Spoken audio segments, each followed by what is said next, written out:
Welcome, everybody, to Let's Talk, the Todd Worsham Show. Today, I have a special guest here, Mr. Tim Anderson.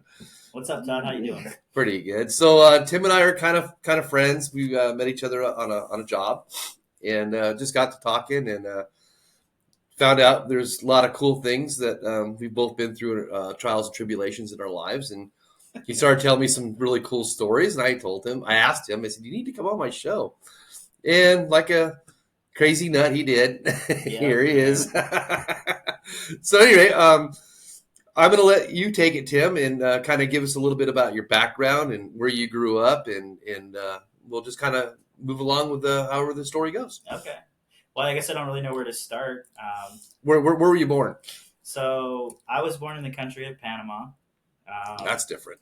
Yeah, it's kind of an interesting story, but basically my parents were a part of a missionary organization that was really focused on reaching tribal groups. We call them tribal, but like people in the jungles of the world who have never heard about the gospel of Christ, and that was their focus. So they joined that organization, and ultimately they ended up going down to the country of Panama when my mom was actually pregnant with me, if you can believe that. And that was in December of 1989, which is kind of crazy because that same month that I was born, the U.S. invaded Panama and overthrew the dictator of Panama, Noriega. Yeah. So kind of a wild start there. But I have three siblings. I'm the youngest. I'm the only one that was born in Panama. And that growing up and being born there, especially as a gringo, as a white person living there, led to some really interesting dynamics, I guess. But it was a great childhood. So, but yeah, born there, my parents, they were talking, like, I don't remember obviously because I was a baby, but they talk about memories of the past, and they're like when the U.S. invaded, and basically when Noriega declared war on the U.S. and the U.S. invaded, they already had military bases there, but my parents were very scared. They were like, what's going to happen? They didn't know. And they kind of lived out in the country more, about a couple hours at that time from the capital city. So they put their refrigerator in front of their door as like protection. And they didn't go outside for several weeks for a week. So now, were they in more fear of Noriega or more fear of the U.S. government? They were more in fear of the Noriegan military and kind of being caught in the crossfire, because there was some Panamanian military bases like in between, where we lived in between, kind of like on the road to there, and the U.S. actually, they invaded. I don't know the specifics, so if I say this wrong, forgive me. But basically, they invaded like his military base, Rio Hato, which is like probably like an hour and a half from my house. There was a big airstrip there. They invaded like places in the capital city. The U.S. did. The U.S. did, and so my parents were like, we're foreigners, and we just don't know what's going to happen. There was all this unrest. A lot of people, in the capital city, there was massive fires and stuff. So, and I hate to say this, but I'm assuming that your family's white. My family's all Caucasian, white. Yeah, all Caucasian. Yeah. So, were you also maybe kind of in fear of being kidnapped and held for? So that fear happened later on. It's kind of crazy that you say that, but at that time, I think it was just more the conflict. But so I guess I don't know if I should branch off to this, but it's interesting you talk about being kidnapped, because there were some missionaries that were in the Darien jungle, which is the jungle between Panama and Colombia, and they were in these remote tribal regions, right? Like jungle, no police, no military.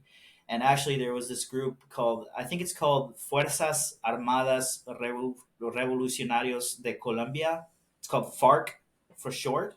So Colombian revolutionists. Forces, yeah. Yeah, forces. And they were using things like, allegedly, I don't know, like drug trafficking and kidnapping people and holding them for ransom. So there was a group of missionaries that were in the jungle that actually the FARC came in and held and kidnapped them and took them away into the jungle and held them for ransom for years. And the missionary organization that my parents were a part of, their policy was, we do not pay ransom, because if you pay a ransom in their mind, then they're going to do it again, and it's going to feed the system. So they were totally against that. So as a child, I was scared of the boogeyman, but I was also scared of the FARC coming and kidnapping me and taking me away. Right. So and the missionaries, I assume that they they understood the risk that they were taking by living there and They did, by and spreading the word. and as kind of became more unsettled, and the unrest continued to happen, they pulled out of the jungle more because obviously not just three men but other people were kidnapped. At one time, they actually kidnapped the missionary airplane. So they had like a Cessna 206 or 185. I don't know which one. They actually captured that, and the guy was able to escape. It's a long story, but Wow. so they kind of pulled back from that, and they focused on these other tribal groups and kind of some different areas of the jungle that were less intense. And it's interesting too because in the late 80s and the early 90s, a lot of people left Colombia and moved to Panama. So I have a lot of friends that are actually living in Panama and they're Colombians. Right. And they escaped, like, obviously there was like what Pablo Escobar and all that issue, all Right. those issues, but there was also FARC, there was murders, there was kidnapping, and Panama was a more stable country. So they came to Panama. Obviously, they both speak Spanish. Both countries speak Spanish, but that's a really interesting dynamic that's there too. So, anyways, So how long, till what age did you live there? so I lived there until my senior year of high school. So about I 16, 17, 18, 17. 17, yeah, and there was a weird dynamic where every 4 years my parents would come back to the United States for a year, and we would live in the United States. They called it furlough. It's kind of a weird word, right? Well, It's like a military term or yeah, something. but it's like a reverse furlough because you're from the United States, but you're furloughing from Panama back to the United States. Yeah, but like as a kid that like grew up in Panama and like had this weird cross cultural life between I'm a gringo living in Panama and I'm a Panamanian citizen and I'm a U.S. citizen. Am I American? Am I Panamanian? I don't really know. And then coming back to the United States, and my we actually lived in this really small rural town in Nebraska, a town of like 1,200 people. Wow. So talk about total change, like tropical climate, beaches and jungles to farmland, and I'm just like totally out of my element. So it was like a massive change. But actually, I think in the end, I think it made me more able to relate to a lot of people because I've lived all these different experiences. I've done all these different things. So was Panama kind of a melting pot? I mean, was there people there from like Venezuela So and Panama is a huge melting pot. There's a ton of Chinese influence. So when really? they built the canal back in the late 1800s, early 1900s. Yeah, I can't remember what year, but yeah, I remember. A bunch of Chinese people came in. So when you go to so things have changed now. But when I was a kid, if you lived out in the country where I did, kind of a smaller town, if you go to any corner store, it'd be run by someone who was Chinese, speaking Spanish. So kind of like in America now. No, I'm just joking. Maybe. I'm just joking. I'm just joking, people. It'd be run by someone who's speaking Spanish as a second language, and there were. So did the Chinese? Did they speak? Latin? Did they speak Spanish? Yeah, they spoke Spanish. Obviously, not very well sometimes. Right. But these people, like, dude, their life was super intense. I mean, they left everything in China. They moved to Panama, and they lived in their store. Like, they were there 24/7. Yeah. And they worked so hard. Like, that's all they did was run their store. And it was crazy to see that because the Panamanians, not all Panamanians, but a lot of the Panamanians that I was around, they did not like them. They were very rude to them. They were very racist against them. They would say things like, "Oh, they're stealing our business," But at times, I think, especially in the culture of my town, like country style living, people weren't ambitious or they didn't have the mindset of like, I'm going to start a store. Right, they're lazy. Not necessarily. I wouldn't say it's a different. I don't know what the proper word. I don't know how to explain it. It's a manana lifestyle. It's like my friends would work really hard.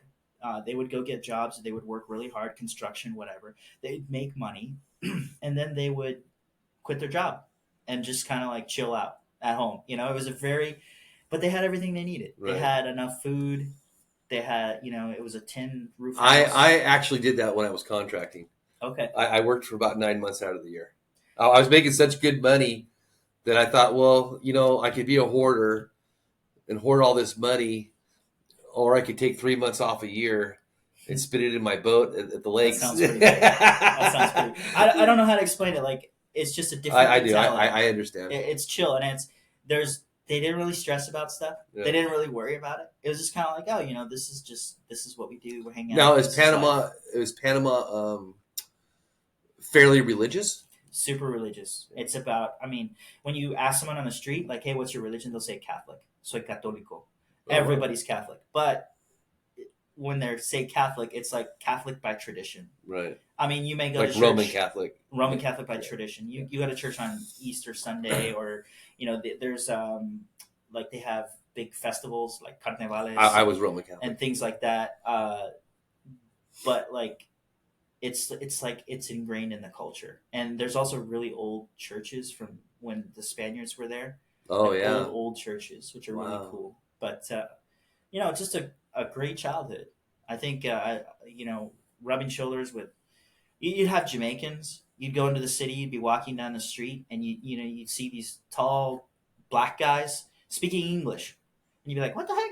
You'd be like, "Oh, they're Jamaican." The Jamaican guys, the Chinese guys, like Panamanian, and also Panama has native Panamanian people too, which is very unique. They still have their own language. They have their own. They when you look at someone, you can tell. Oh, that person is from a Kuna tribe, or that person is from Imbara by the way they dress. Well, by the way they look. and I think when we were talking to Kong that one day when he was talking about where he came from, Sudan, Mm-hmm. he was talking, which actually stimulated that show I did about villages. It takes a village. But anyway, he was saying the same thing. He was saying where he was from, there's a lot of villages and people, they live together, work together, and it's from the old times still that a lot of those traditions, the traditions are still the same on raising the families and upbringing and stuff like that. Yeah, I mean tradition, but I don't know what the proper word is, but like they look like they look a certain way. You could tell by the way that they look indigenous, they, like American Indians do. Their features are certain. They don't.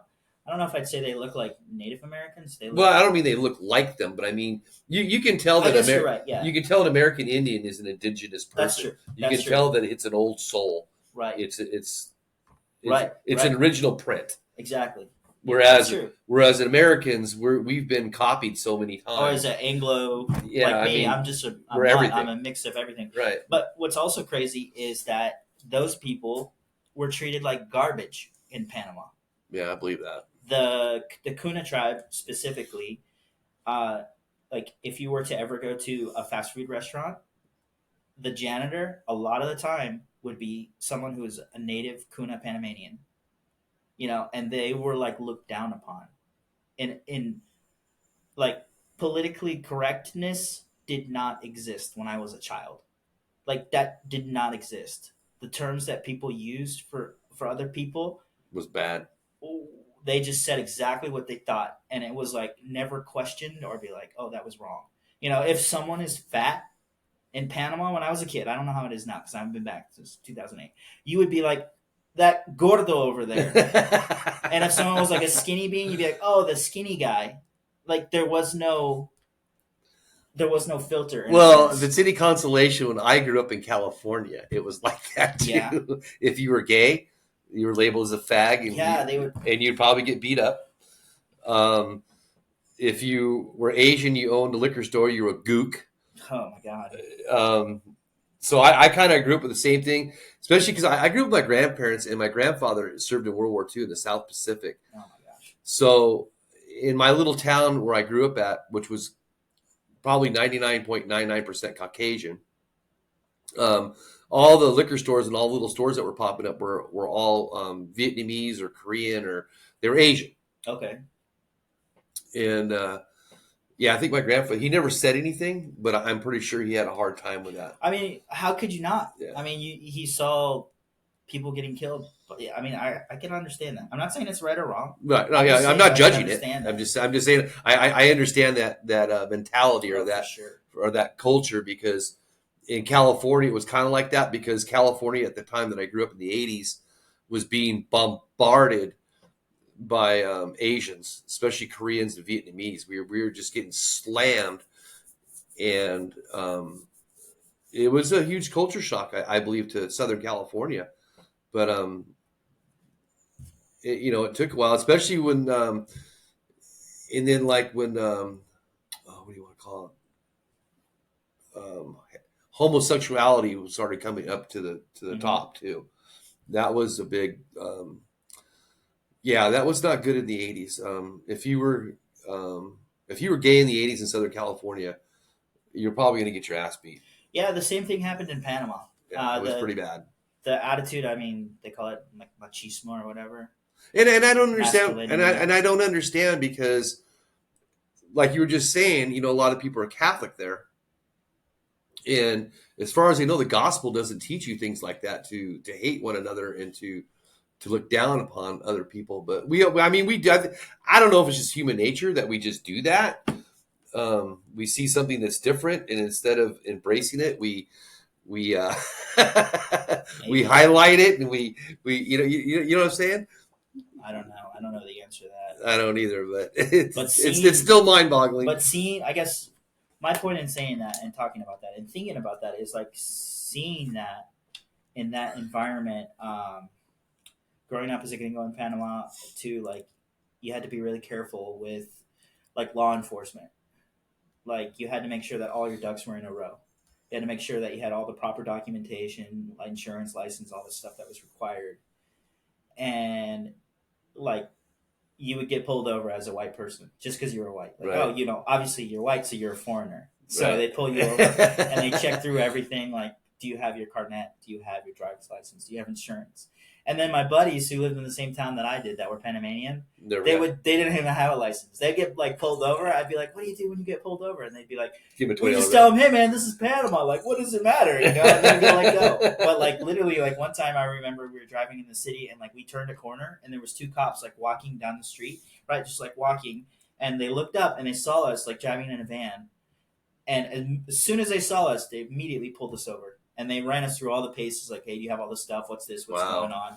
And so coming from that to and then coming back to the United States and like arriving in the United States and being like, okay, this is the good things. We're safe here. Like this.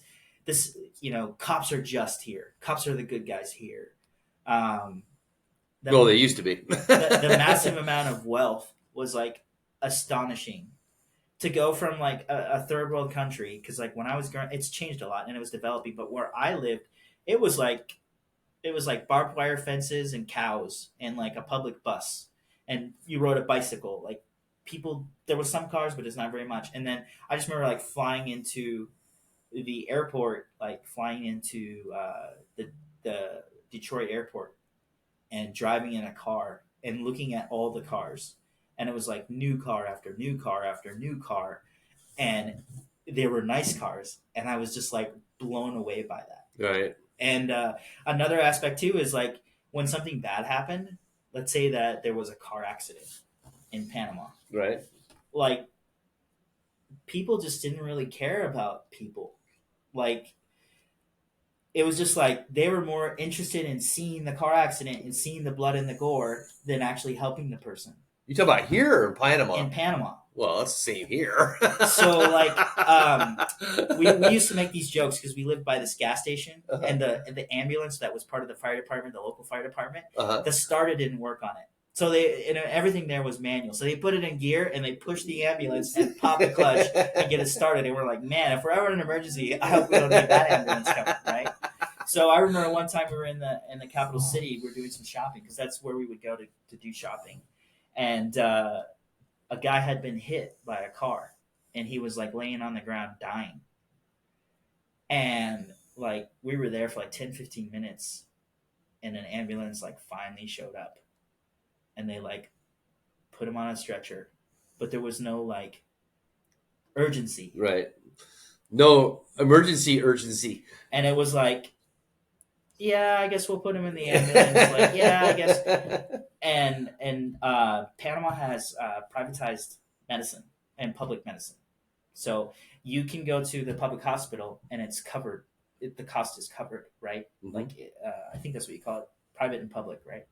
Public hospitals, but the care there was horrible. Right. Like if you needed an X-ray, like one time I broke my arm, we went to the public hospital. Okay, I need an X-ray. Oh, our X-ray machine is broken. So we had to go to the private hospital. So the government didn't upkeep the equipment. The government did. I mean, the government didn't Didn't. upkeep the equipment, and there wasn't that. And Panama's a small country. Right. There was 3 to 5 million people when I lived there. The whole country. The whole country, and at the time, like especially where I lived, there just was not a lot of money. People Right. were very poor, and so coming to the United States and like you could be a homeless guy. Like I thought about this one time. I'm like, you could be a homeless guy, and if you got hit by a car on the street, like, dude, they would call an ambulance. They would like do everything to save your life, even if you were a homeless guy. And in Panama, it was like homeless people were looked down upon. They were Wow. like the trash of the earth. I don't know. It's just a different dynamic, and I'm sure. And these are just my experiences. I'm sure things in Panama have changed, and I'm not. I'm sure like not every instance is like that. A lot of times people showed my family a lot of kindness, even when they didn't have to. One time we were in the capital city of Panama. This was before I was born, but there was a coup attempt, and all the cops that day were not working, no police. And my dad was carrying my older sister in his arms, and someone came up and he had his wallet in his back pocket, which he did at that time. He doesn't do that now, but they grabbed his wallet and like ripped his jeans, like his jean pocket, and stole his wallet. And some people in the neighborhood like helped my family, like got my dad new jeans, like tried to find his keys that got stolen or whatever, like tried to help him out when they didn't need to. So what's amazing is some place that small. You think that person would have shot his mouth off, and you would have thought within a week or so you would have found out who did something like that. Maybe, but I mean that was in Panama City, and Panama City I think had like Oh, 1 million or okay, 2 million okay, people. yeah, okay. So Yeah. then the town I lived in, Yeah, it was small. that right. didn't really happen when I was a kid. But we would go. Obviously, we'd go to like where the major shopping and services were in the capital city. So Cool. So you moved back here in 2008. yeah, so permanently back in 2008, I moved back. I finished up my senior year of high school back in the small town in Nebraska that my mom is from. And after that, I ended up pursuing some education in biblical studies at a Bible school. And then after that, I pursued getting my aircraft maintenance license and became an aircraft mechanic. And the way that I got into aircraft maintenance is when I was a kid, to fly in, or to travel into these remote jungle areas, they would use airplanes. And they would, like the one we had was a Cessna 185. It Mhm. had 6 seats in it. It had a belly pod in it.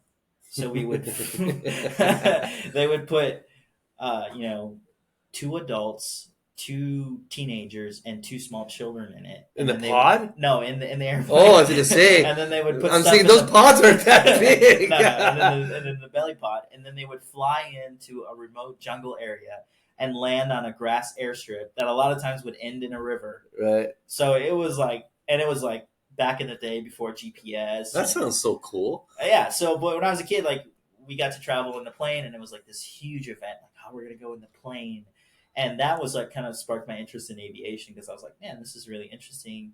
And then I got to a point where I was like, well, I gotta choose something to get into. So I was like, oh, I'll choose aviation. And I ended up becoming a mechanic. So, yeah. Poor sucker. Yeah. It's a rough field, man. Yeah, It is. It's rough. It's a rough field. It is, but I think you get to learn a lot of different stuff in it. So it's not the worst career field to get into. No, it's not. It's for me. It's a love-hate relationship. Because I love the airplanes. Yeah. But I don't like a lot of the crap that goes on around the airplane. See, I hate airplanes. I tell people this all the time. I hate airplanes because when I look at airplanes, I think of all the work that it takes to maintain them and all the stuff that can break on them. Yeah. Like someone sees like a brand new Cirrus SR-22T, and they're like, "Oh my gosh, it's so cool! It's got this glass cockpit, it's got this autopilot, it's got this TKS system, it can fly into Fiki or whatever it's called." And I look at it and I just go, "Oh my gosh, like." That's so much work. Like, oh, that engine is so packed in tight. Like, you got twin turbos, you got an AC compressor, all in this tiny cowling, and this is gonna break. This is gonna break. All this money, it's a different perspective, I guess. So Yeah, I don't have. I've always been intrigued with mechanical things. So I think for me it was especially working on 747s when I first started because they were like aircraft carriers. They were like cities. oh, I mean, there was like 200 people working on them on a shift. really? So it's like So are a the planes smaller now in your mind? yeah. Well, they don't make 747s anymore, so Because I've and never really worked the commercial side of things. I've only seen them. I don't okay, really. so the planes that you worked on, you could probably fit about literally probably 30 of those planes inside the fuselage of the planes that I worked on. So what changed? Like they obviously like more people are flying now, right? They went to smaller planes that were more efficient, that carried fewer people, right? No, actually, I think what they did is because of the fuel efficiency and the engine efficiency and the aerodynamic efficiency, we're able to build smaller airplanes that can carry just as much weight. Ah, okay, okay, okay. Does that make sense? Yeah, so they're more capable, but they're a smaller airframe. Yes. Okay, that makes sense. Yeah, So, and don't kid yourself. The 777's huge. yeah. I mean, the inlet alone is I think 12 or 15 feet in diameter. So it's two or three times your But height. the space inside of them is still cramped. Well, yeah, because they put probably 6 rows of Yeah. people in each thing. So I just remember as a kid flying back and forth between Panama and the United States and being so excited about it. And now every time I get on an airliner, I'm like, oh my yeah, gosh, I don't it's like. so I uncomfortable. personally don't like flying on airliners. I would rather drive Hmm. than fly. Besides that, I like to drive because I like to experience the countryside. I like to experience. One of my favorite things on exploring is I love to stop at the little general stores in the little pie shops or the little coffee shops or whatever off the side of the road when we're traveling to wherever we're going. Hmm. And I just love to interact and to meet the people that are running those little shops. So, dude, you would have loved growing up in Panama like I did. Yeah, it sounds like I Because, would have. like, back in the day, Unless were you on the beach? we were about 15 minutes from the beach. I'd have been okay with that. So, back in the 15-minute day, walk or 15-minute oh, no, drive? drive. I mean, we would, like, we rode our bikes one Okay, time, yeah, that's how I grew but up. it was it was a challenge. But, Yeah, like, Panama was so undeveloped. yeah, Like when I was a kid, you would go to the beach and like your family would be the only ones there. Like if you wow. went on a weekend, there might be some more people. Like as a kid, right? There's Spanish ruins called Portobello, on I think it's on the Atlantic side. No, Yeah, it's on the Atlantic side. So we have both so oh, that's right. You're Panama's a right. really skinny Yeah, country. yeah, you're So right. you You're can right. go You're from right. the Pacific side to the Atlantic side in Through like the an through the hour. canal. Yeah. Well, I mean, just driving, just Oh, okay. driving. Okay, just So driving. like Yeah. on the Atlantic side, there's these old Spanish ruins, and like if it was in the United States, everything would be like cordoned off and like But not protected. there. No, there you could go touch it. You could go climb on it. You could go touch it. There was like no restriction. Wow. There's this tower, this famous tower called it's like Viejo Panama or something like that. It's very famous. But back in the day, like you could walk on it, you could go in it, you could touch it, you could get around it. But not now. Now it's become more restrictive, Yeah. but still less restrictive than the United States, I would say. Traveling to these like remote jungle areas, like flying into somewhere that is literally like 2 days, 3 days walk from a city with electricity, and going to these rivers. Like I remember one time I would go spearfishing with But my you kind of friend. grew up that way, though, didn't you? No, I grew up In the in a city, small town, right? but it was organized. It was civilized. These jungle areas, like it was like a tin shack in the middle of the No, jungle. no, yeah. Like you collected rainwater, you drank the rainwater that flushed your toilets. It had solar panels to like charge a couple little lights. And I remember, like I said, like I remember going with a friend of mine, and we were like spearfishing with these homemade spears that he had made, and it was like I remember going home and thinking, like, we still have rice in our house, so we're gonna eat, or we have beans, rice and beans, so we eat that. We didn't have refrigeration there, but if we don't catch fish, he's gonna go home and he's not gonna eat, Right. and just like that experience is totally different. If his kid got sick, like this happens. If your kid gets sick, sometimes like in these jungle areas, there would be these. We called them Indian hospitals. It's probably not the right term, but it was run by doctors that were employed by the government a lot of the time. It'd be like a small clinic, Yeah. and the care there was horrible. But that was all they had. And if like your kid got sick or broke their leg or something, you would carry them out for 2 days of walking to get to a hospital. Like Wow. that kind of lifestyle, man. So, So us Americans, we're just so freaking spoiled. We are well, I just mean, growing up the way I did, it put things in perspective. Like, I lived in a house that had electricity, right? But there was no air conditioning. So it was a tropical climate, no air conditioning. I know you're gonna find this hard to believe, but the house I grew up in California, no air conditioning. Was it hot?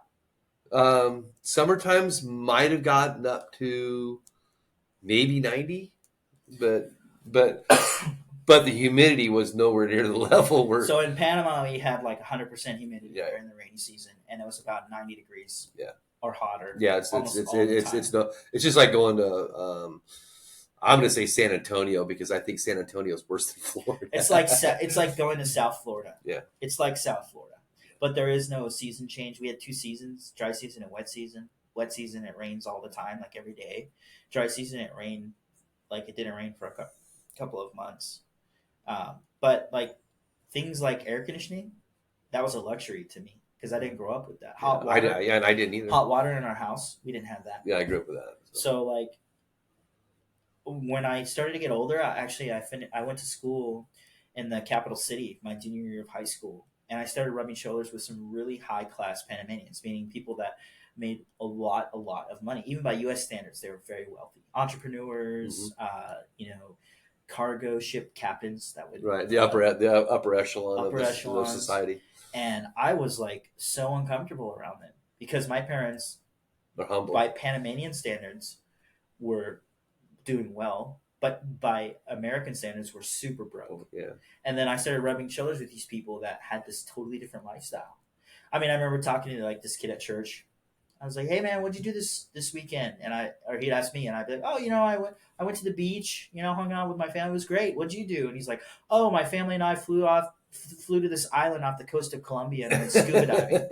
And I'm just like, oh, that's when like my friends would come over to my house, like the other missionary kids, because where I grew up it was kind of like a compound where we had our school, right, and then the missionaries kind of all lived closely, and we spent a lot like of a time, village, like a village, yeah, within a village, with all these people from Australia and England and America or the United States. And I went to when my friends would come over to my house, my mom would be like, "Hey, here, Timmy, here's the sheets. Go make the bed." Right. And then I went to my friend's house, Gonzalo, his house, and I was like, "Hey, Gonzalo, can I stay with you?" And he's like, "Yeah, man, no problem." And I'm like expecting to like sleep in a a mattress or a floor next to his bed right, or whatever. Right. And it's like, no, they have their own guest bedroom. And then instead of like him making the sheets or me making the sheets, the maid made him. they had a live-in maid. Yeah. Like a maid that moved with them from Peru to Panama and lived there full time with them. And I was like blown away by that, dude. Yeah. Like that is totally different. But I mean, when I was a kid, the average income, like normal income for pay, was $1 an hour. So like if you worked at a gas station or you did landscaping for somebody, it was $1 an hour. So say you make $100,000 or $150,000, and you live in Panama, you can afford a maid. You can Yeah. afford Well, yeah, you afford anything. a Almost. landscaper. You can afford all those things. Like it's a totally different world. So Well, when I started aviation, I made $6.04 an hour in 1986. 1986. Was that with like Wilbur and Orville? Or? Actually, Jack Northrop. Jack Northrop. El Segundo, California, That's or cool. Hawthorne, California. But back in the day, let's talk about like the cost of living. Like, did you own a house? Were you renting a house? I, even at that time in California, knew that I would probably never ever be able to afford a home. Okay. Without being a slave to the mortgage. And I'm kind of like really different from everybody else in my family. Everybody in my family is extremely structured and extremely stable and extremely, I don't know, I guess just structured. And I'm not. I'm completely chaos. You're more of a free spirit. Huh? Yeah, I can't. Probably why I've been married 3 times. I can't. I just can't close the door on my cage. Even if I feel trapped, whether I am or not, it doesn't matter. Even if I feel it, I have to free myself. I can never feel like my wings are clipped. I always, whether I'm flying or not, doesn't really matter. What matters is I can fly when I choose to fly. So let me ask you this. So something that I really struggled with, one of the questions when I was a kid, people would ask me, "So where are you from?" So do you know how to answer that question? If I ask you, Todd, where are you from?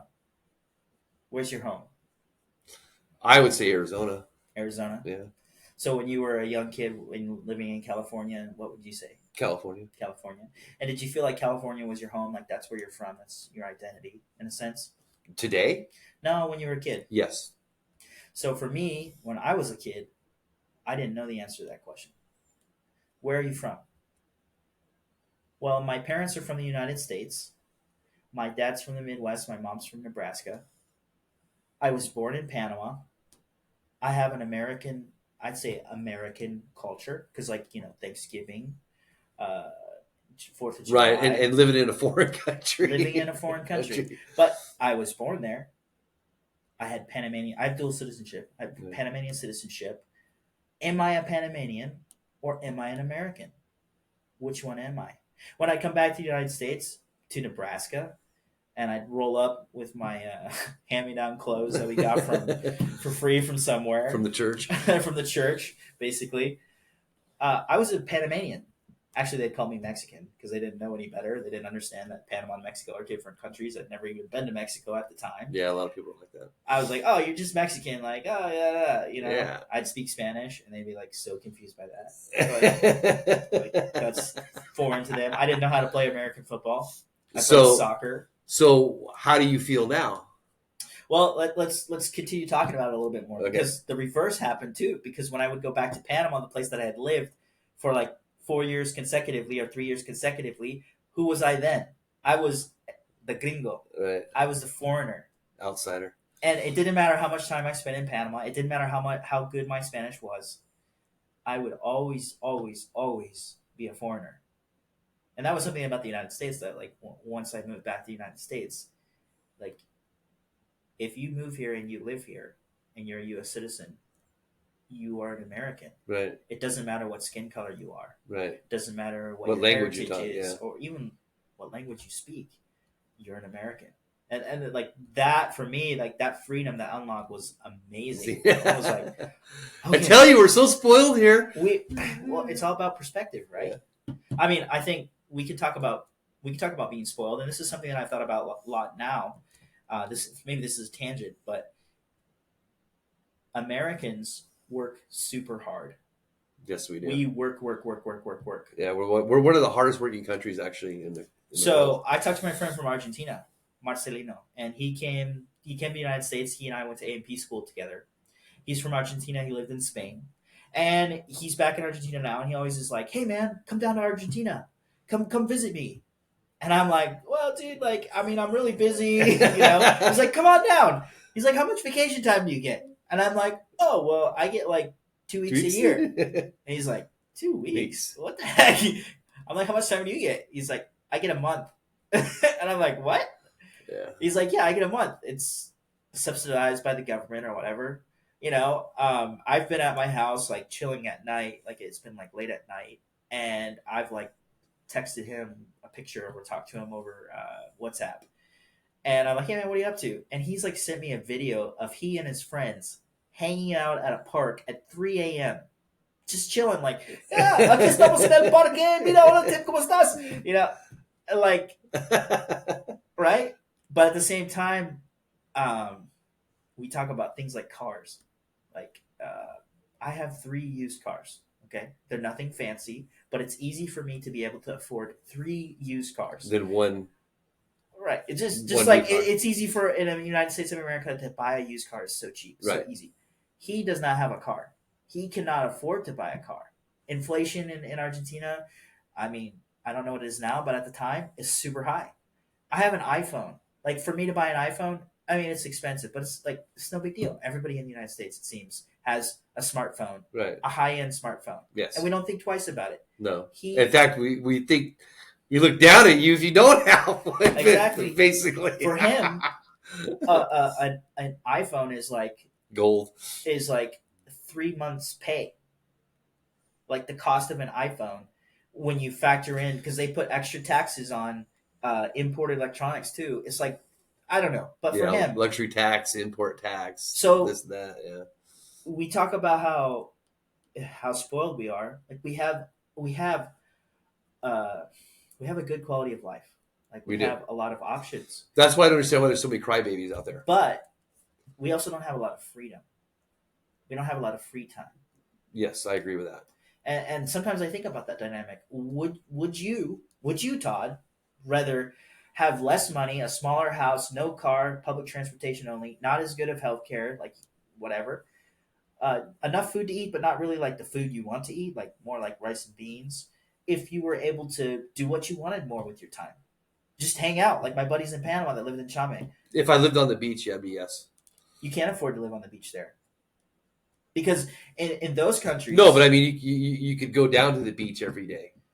so So you have to live so real far inland. let's say so like my friends lived it's probably like it was probably like 15 kilometers from the closest beach. For them to go to the beach, they would have to hop on a public bus that would drive past the road that led down to the beach. So it'd be like another like 5 kilometers there. So they'd ride the public bus to that road, get off the public bus, walk down to the beach, um, and then hang out at the beach. Yeah, but that's only like 6 miles, 6 7 miles. It is only like 6 or 7 miles, but it's not the same Kind of miles. it's not the same kind of concept. And then when you come back, like getting there would be easy, but coming back, a lot of times, like because I rode the public bus sometimes with my surfboard to get to the beach, they did not like carrying Stuff, surfboards. yeah. No, that was not. They were looking for you to be going far. But anyways, coming back, like it would be hard for them to catch a ride back because they could even go to the bus stops, like they built bus stops there, and all the buses going towards Panama. And you can't So ride a bike. The you can, but I mean, you're talking 20 kilometers, 15. Let's say 15 miles. oh yes. As far. And then when you get down to the beach, the the rich people, the people that live in the city that are doctors and lawyers and whatever, they own that property, and they have their nice beach houses there. Right. So there's no public beach access at all. There's public beach access, but it's not like Right, and they can't just afford go it. live. Well, I there. mean, it's the You same can't thing afford here. it. I mean, I can't go to California and go buy a house in Seal Beach Right. or Palos Verdes or somewhere. I mean, Right. it's multi-million-dollar property. You and I were recently talking about some surgeries that you got done, right? We don't have to go into detail about the surgeries, but if my Panamanian friends needed surgery, it's like, good luck, brother. You have no money to pay for the private hospital. The public hospital doesn't have the equipment that they need. Right. And even if they do, you're on a huge So, waiting list. so are you saying that's a balance between your freedom and your I guess I'm just your asking you, luxuries? if you were in that situation, what would you I rather would have? have to say probably at this point in my life, I would probably do it Really? because I've had a really good career. I've raised 4 good kids. I've had a pretty fulfilled life, so I'm really not into materialistic and all that kind of stuff. And I think where I'm at in my life right now is more about learning and exploring and sucking in all the natural experiences that I can. I think it's really hard to do that, to explore and learn when you don't have any resources. And my friends didn't have resources. So even Well, no, though, just walking out in the jungles, exploring. well, the jungle. So where they lived, they would have to hop on a bus, which cost $3 to go to the capital city, to the edge of the jungle. Because like where I lived, there was no jungle. It was like an hour away one way, or like the other side of the country. So is that worse than working your ass off all day, then coming home and then plopping on the I don't know. couch and I turning on the TV? I don't know, but and, it's an interesting thing that I think about because yeah, it's I like do too. when I came to the United States, I was like, oh my gosh, there's so much wealth here. Like just having a clean bathroom. You go to Panama, you go to the gas station, you go to the bathroom, it's horrible. Yeah, I know. And sometimes you even have to pay. Like here, like things are just free. Just free. Like, yeah, just go to the bathroom. You go in there, there's toilet paper in the bathroom. Like in Panama, I go to the fair, you pay $0.25. You want toilet paper? It'd be extra. Or they'd like roll off a piece and hand it to you. And you go to like the crappy bathroom that is horrible. There's places like that here. I know, but I mean, as a whole, like, Yeah, I know. You're When right. I was a kid, we wouldn't go to the bathrooms at the gas station. We would go out behind the back of the gas station and we'd go pee in the grass. Like that sounds gross, but that's what you did. Like Yeah, that's culturally, if there was a like a traffic jam, you would see guys standing on the side of the highway peeing. peeing, like in broad open public. Yeah. And I'm sure it's against the law, but no one cared. Right. Like whatever. It's just like that's I how don't know. it That's a hard is. question. If I could live here, I'm already poor. So I mean, poor compared to who, yeah, that right? and that's a perspective. It is. It's definitely a perspective. I'm a poor. I'm not even poor to American standards. I guess if you really think about it, Yeah, I don't know the statistics, I just feel like I am. but like sometimes I just feel like I work and work and work and like what do you have? and I'm in this hamster in this fucking wheel, just going around and Right. around and around. And I'm 61 now, and I'm tired of it all. I kind of just like want to get off the wheel, I know, and you can't. you can't Yeah, unless you're gonna go live on social unless I go get me a shopping Social cart Security. somewhere. And Yeah, I you know, get it. It's tough. I mean, but I meet these people who are like, I just want to go live off the land somewhere. I want to go move into the jungle and just live off the land. that's I not was easy. like, dude, have you been in the jungle? Like, have you been in the Now, middle see, of the jungle? I wouldn't want to be in the jungle. I would rather be in the forest. For sure. For sure. But there's the people that have that mentality, right? No, It's the like, jungle, I don't dude, think I can you handle. go into the jungle. You ain't Like coming the out. jungles I experienced, You ain't coming out. you step in the leaves of the jungle and there's Things. poisonous snakes. Yeah, there's things that'll eat there's you. ants. Yeah. You like reach out to grab a tree. It's you're not a slipping tree. in the mud, and it's a tree that has all these black spines, and you fill your hand with spines. You get a cut on your hand or like a cut somewhere. In that climate, you get an Infection infection. immediately. Not immediately, but you get an Infection. infection. Yeah. And if you can't fight off the infection, you die. Yeah. Like these jungle places that these tribal people live, like native Panamanians, like the infant mortality rate is astronomical. Oh, yeah. Like you're drinking water out of a river that you go to the bathroom in. Right. You're like kids die all the time. People die all the time. Dysentery and all the craziness. The type of like so where I lived back in the day, the United States had fought off malaria. They had like when they were building the canal, they're like, okay, Yeah, I we gotta remember take that. care of malaria. I mean, I first. wasn't there, but I remember the stories. Yeah, Yeah. I'm sure maybe. I'm not that old. But they're like, we're gonna get rid of malaria, okay? But in the jungles, like malaria, dengue, fever, all these crazy stuff, that's still there. Yeah, Like, and the mosquitoes are flying around with it, just waiting to give it to you. just waiting to give it to you. You know, like you get bit by a poisonous snake, like, and you live out in the middle of nowhere, Yeah, you're fucked. you're gonna die. Yeah. Like, and people are like, "Oh, I just want to go live off the land," and I'm just like, I like my house. Yes. I like air conditioning. I like concrete. I remember, like, we'd always talk about this when we go spend some time in we call them in the tribe, and you'd be living in a house that had like a wood floor, like rough sawn Mhm. floor, not smooth, Right. and you wouldn't have like electricity and all this stuff, and you wouldn't have a refrigerator. Some of the refrigerators were like propane run back in the day, Mhm. but a lot of times we didn't have those. And when you would go somewhere and you would just walk in a house we had a lot of tile in Panama. Just walk on the tile floor. It was like, oh, tile floor. When you go turn on the tap, like, because in Panama, you can drink the water from the tap, which is actually very unique for Central America. I just drink water from the tap. It's like, oh, I can drink water from the tap. You can turn on a fan, like blow nice air, like moving air on yourself. Like that was a luxury, And those things, when you don't have them, it's rough, man. Like every little thing you do is a chore. It's so much more work. The conveniences are very nice, but it does come with other challenges. But I also think that makes us weak, lethargic, obese. Well, people say that, but I can tell you that there's fat people in the middle of the jungle. I don't understand it sometimes, but Those must be the lazy ones. not necessarily, but like so obesity people still are exists. even in the jungle. People's genes are somewhat. they're I mean, and because you're right. I mean they have a very restrictive diet. they're exercising constantly because they have to do everything manually. I mean, they still get chunky in their older age. Not Yeah. always, but it still happens.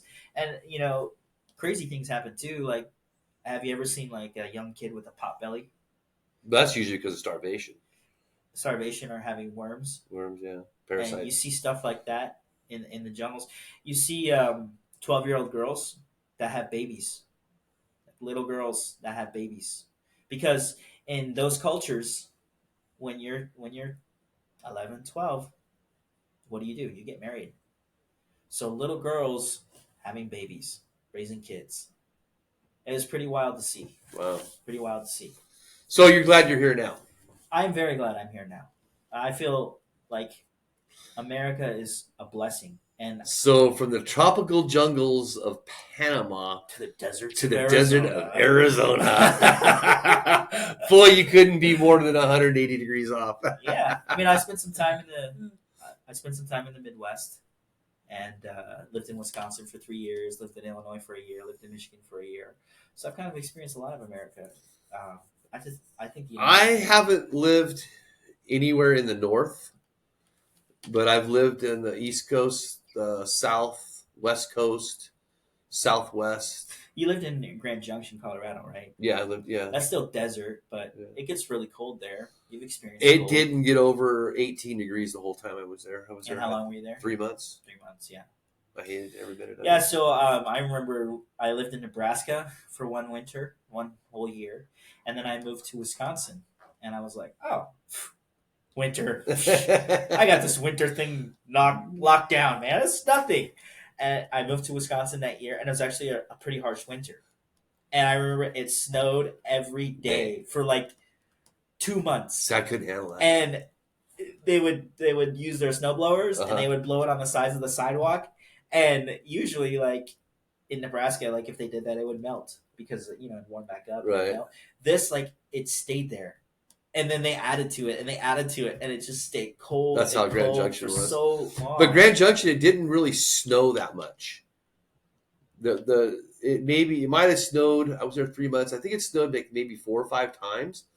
Oh, it But snowed a but ton. but the problem with it was so cold that it never melted. So the ice would just keep. Yeah. Because I remember getting to work, and the first thing when you stepped out of the truck, you better have your foot. Right. Yeah. You don't have your footing, Mm-hmm. you're going I've been there. down, and then the door Would freeze. Well, they had a handicap ramp. You should have seen me. Like sliding down on the ice. I went to go grab the door, and while I was pulling open the door, my feet were sliding out from underneath me, and I landed like right there in front of the door. I just remember one year in Wisconsin, they were like, so this is kind of strange, but I was a school bus driver actually for 3 years. And they said, okay, we're going to cancel school tomorrow or this couple of days. And it's like, well, it's not going to snow. Why are you canceling it? And they're like, oh, well, the temperature with the wind chill is going to be negative 40 degrees Fahrenheit. So we don't want the kids staying out and standing and waiting for the bus because we don't want them to catch hypothermia. Right. And then they're like, and I just came from the jungle, and I'm like, what?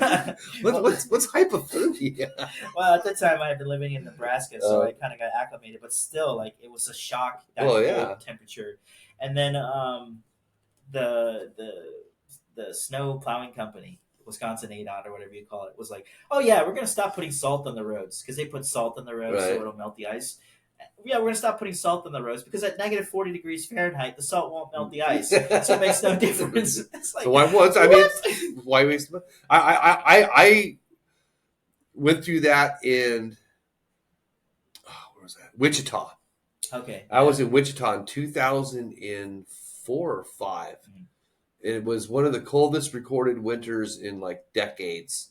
And I've been to Alaska, and I'm here to tell you, Wichita was colder. What part of Alaska did you go? Did you go to the southern part though? Just Anchorage, yeah. Okay, yeah, because I've heard northern Alaska is totally different. Yeah, it's totally different. It's like northern Wisconsin is totally different than southern. Yeah, I just went there to go change. What did we go do?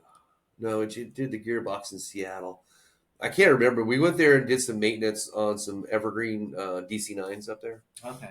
We did some maintenance up there, and then and we could only work like 20 minutes at a time Oh because yeah. the planes were outside, so we had to work 20 minutes. Because I remember I got up in there, I was able to Your cut the hands start safety to feel wire, nice. and then I had to run back into the hangar. I had to defrost, then I had to go back out there and finish pulling the safety wire out of the bolt, and then run back into the hangar, Yeah. and then run back out and get the other safety wire. Yeah. So it took me like 4 hours to do safety Yeah. wire. It's crazy. I said Crazy. never again. I told me, you ever put me on that again, I'll kill you. I'll quit. Yeah.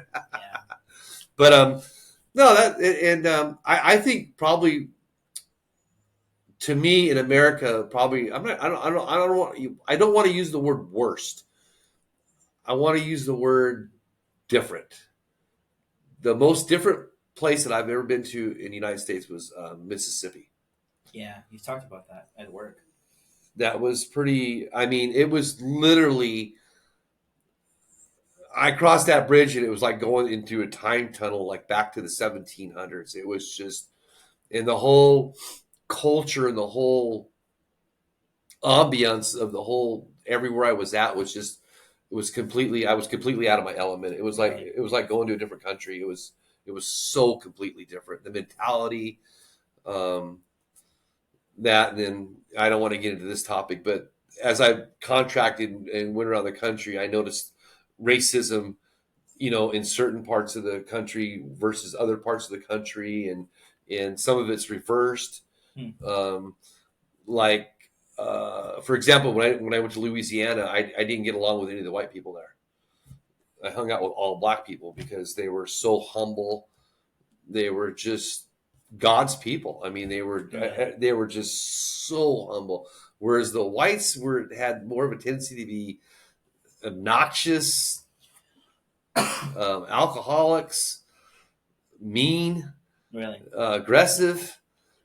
Um, See. I didn't feel comfortable around See, them. for me, like everywhere I've gone in the United States, I've always met friendly people. Yeah. So I have too. Yeah. And for me too, because I have such a diverse background, Right.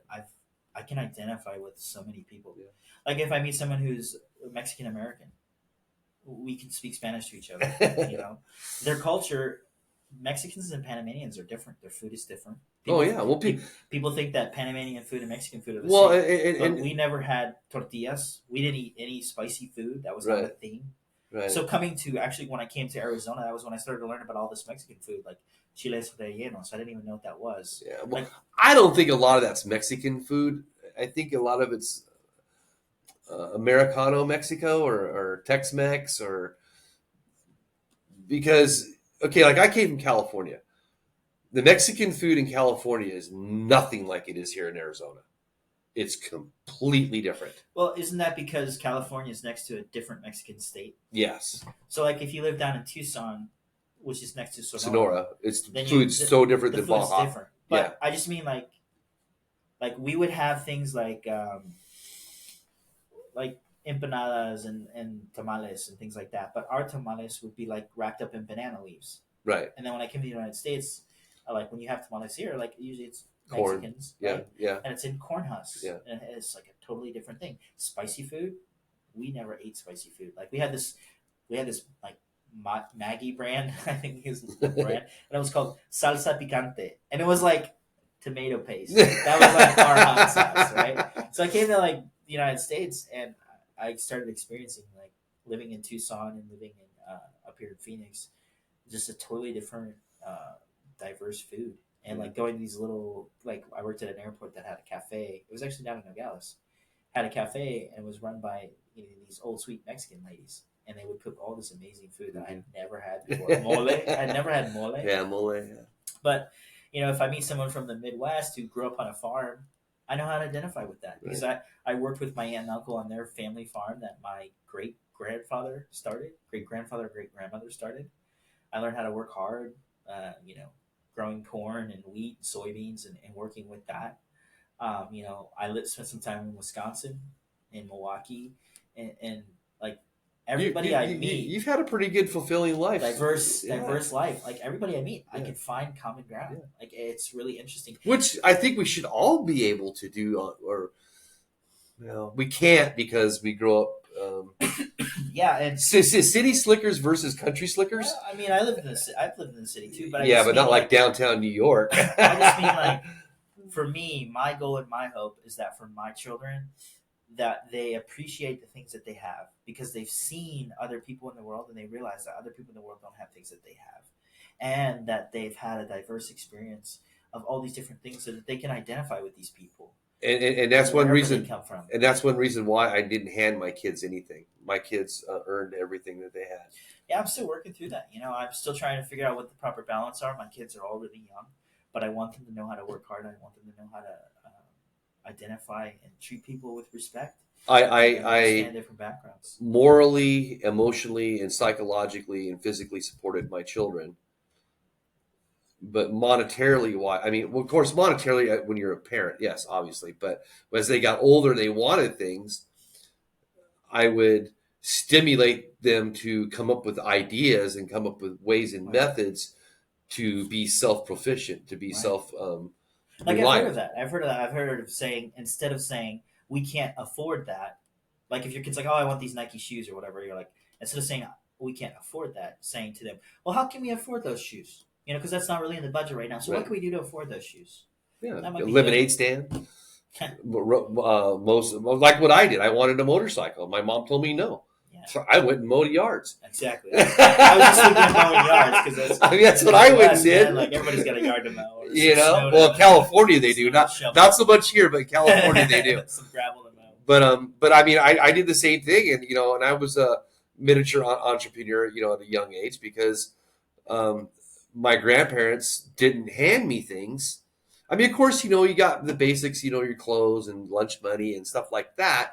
But if I wanted the Nothing like Levi's, that. if I wanted the Levi's instead of the Wranglers or instead of the J.C. Penney brand jeans, then my grandma would tell me go get your money somewhere else. You know, I think if I could sum it up, the greatest thing about America, the United States, is the free enterprise system, Yes, and the fact that you can come to the United States with nothing. Like I've heard it an said. idea. I've heard it said. I don't know if it was Bill Gates who said it or not, but it's like if you're born poor in America, it's not your fault. But if you die poor in America, it's your fault. Yeah. And it's like you can come to America with a good idea, a service or whatever, start your own business, build it. Because really, like you and I are both employees, and we're building somebody else's dream as Yes. employees, Yeah. and really starting our own business, I hate whatever it. it looks like, whether it's your podcast that you talk about moving forward, like that freedom, I think is the greatest thing about the United States. And it's crazy because statistically, if you're a first generation immigrant, meaning your parents immigrated over here, Yeah, you're odds. more likely to be a multimillionaire Yeah. or a millionaire than someone who was born here.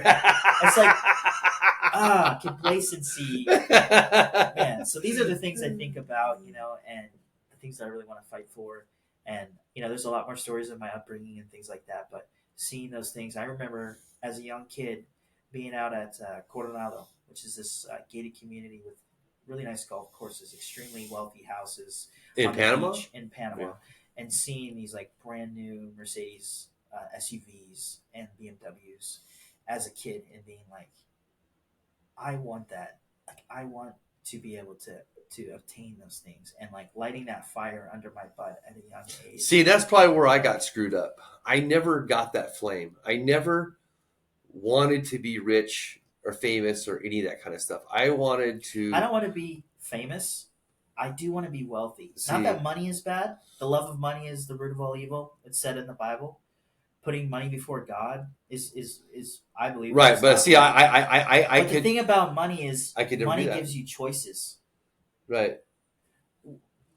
The place you're living. I just. If you I don't just. have money, you can't live there. It never sank in on me.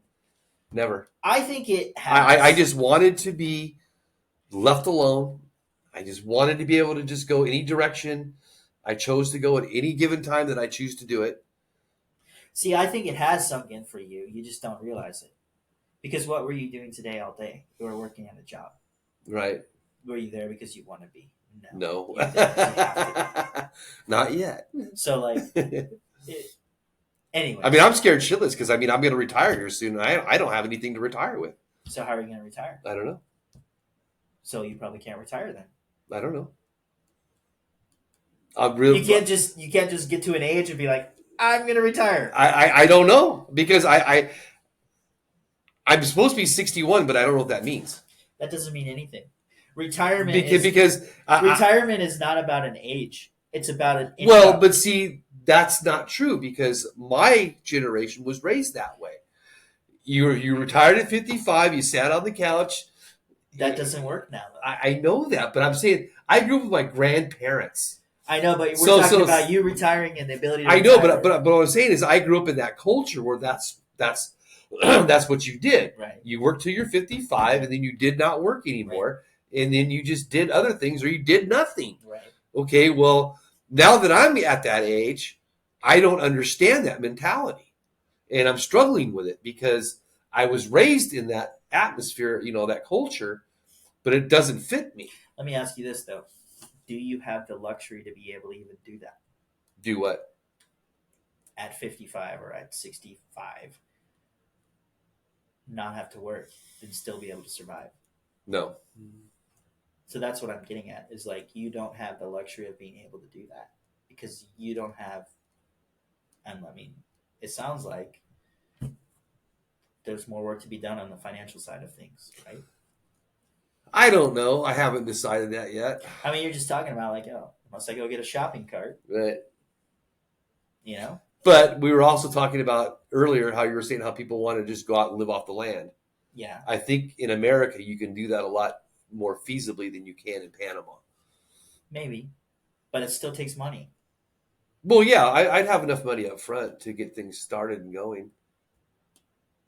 Maybe. I just don't have enough money to live off of long term for 20 What about years. when you get older and you can't take care of yourself? Well, then I die. I know this sounds really crazy, but You're I don't. okay with that. I don't worry about that. Yeah.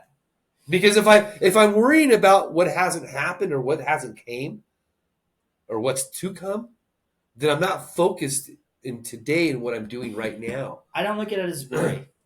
I look at it as I have a weight on my shoulders, a responsibility that I need to do things differently in my life so that I am prepared, so that when I do get to that age, I'm set up. Right. And see, I fucked up. When I was your age, I was too stupid to even go down. Have you ever heard the saying, you can either live now and pay the rest of your life, or you pay me now and live or later? you can pay now and live the rest of your life? See, now I thought that's what I was doing. But you thought you were paying now so that you could live later, right? But circumstances in my life Isn't that crazy? Flipped that. I was all scheduled to retire. I was scheduled to retire at the age of 55 as a millionaire. And I put my trust in my financial savings in the wrong person's hands. I lost it all. Lost it all. I gambled with it. And by the time I was through with it, I was already in my 50s. Mm-hmm. I was already past that time. Well, Todd, I hope that. So I can either sit here and cry over it all. No, here's what I'm going to say. Or here's what I'm going to say. I can get back on the horse. Now, here's what I'm going to say, man. It's not too late. No, and I hope that you find something that you can use your skill set, because you're a people person. You love talking to people. I do. I love talking to people. I hope you find something that you can use your skill set as a people person to have a positive impact in other people's lives and to become extremely wealthy. And I think, you know what? If you're someone that becomes extremely wealthy, I think you're going to use it for good. And you know what? Everybody in this world that talks about wanting to do good, it takes money. Yeah, it does. If they're like, hey, I don't want to pursue money. I just want to go dig wells in Africa. Okay, yeah, all right, let's go. You got money for a plane ticket so we can get over to Africa? No. I'm hoping sooner or later this podcast will financially benefit me, but I hope it does. I hope it really does. But in all honesty, the real reason why I started this podcast was because I have this internal, I don't know how to call it. I have this internal sensation to get out and help the world right now. I believe that there's a lot of bad things happening, but there's also a lot of good things happening. Yeah. And it depends on who you listen to, man. Well, yeah, but also it depends on what you focus your energy on. It's like prayer. The more people that we can get praying or, meditating, praying, spiritual, and the more people that we can get to create love and positive energy, we can change all this in the planet. We really can. You know, I just got to say, And that's what this show's kind of about. yeah. Well, I just got to say, man, that when I listen to the media, when I listen to the news, Oh, you when I want to listen shoot yourself? YouTube, I get really like depressed. Yeah. Like, oh my gosh, the whole world is ending. But you know what? When I listen to successful people in the world, like successful entrepreneurs, the things that they tell me is they're like, hey man, there's more opportunity than there's ever been in America. It's true. And when the economy is bad, I look at the economy, I'm like, oh my gosh, the economy's bad, inflation's bad. You know what they say? They say more businesses have been created in America during tough economic times than good economic times. And entrepreneurs and people who make things happen figure out a way that during the tough times to start a business, to figure things out. It's true. And I hope you, Todd, I hope you figure it out, because you know what? I don't want to see you wrenching out an airplane. I don't want to see you doing something you don't want to. I want to see you using the skill sets that you've been given, I believe, by a creator to build relationships with people, to have a positive impact in their lives, and to support yourself in your dreams and things that you Well, want to thank do. you. Same So, to you. Thanks, man. Thanks. Maybe I can get a hair transplant. Hey, man, that's going to conclude our show today. And thank you all for joining in. And don't forget, Thursdays. Come on Thursday. Let's talk. The Todd Worship Show. Thank you, everybody. Awesome, dude. Was that good? I don't even know. Yeah, you're awesome.